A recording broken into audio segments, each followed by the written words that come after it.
Hi guys, welcome back to my channel. Since you love my gluten-free sandwich bread recipe, I thought I'd also share the best gluten-free burger bun recipe with you.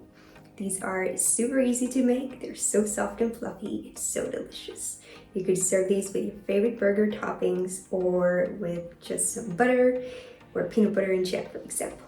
But now, let me show you how to make them. Start by pouring 1.5 cups of warm water into a bowl. Check your yeast package at what temperature your water needs to be. Then add 4 teaspoons of dry yeast, which is 11 grams, and stir to combine. Then add 1 tablespoon of maple syrup or honey, 3 tablespoons of olive oil, and 1 to 2 teaspoons of salt, and then mix.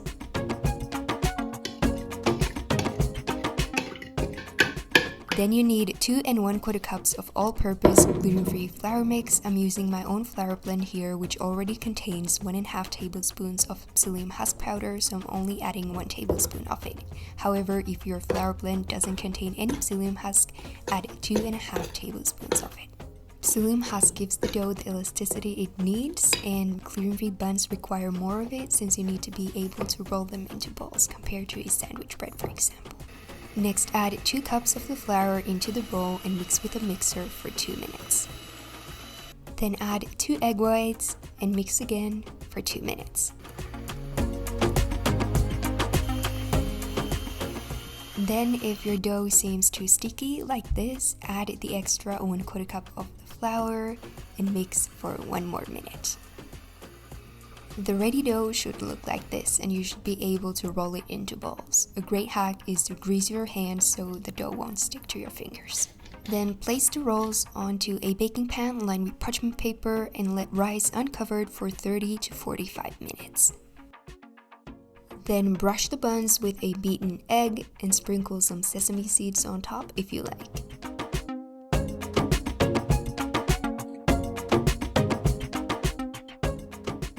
Then bake the buns at 200 Celsius degrees, 390 in Fahrenheit for 15 to 20 minutes.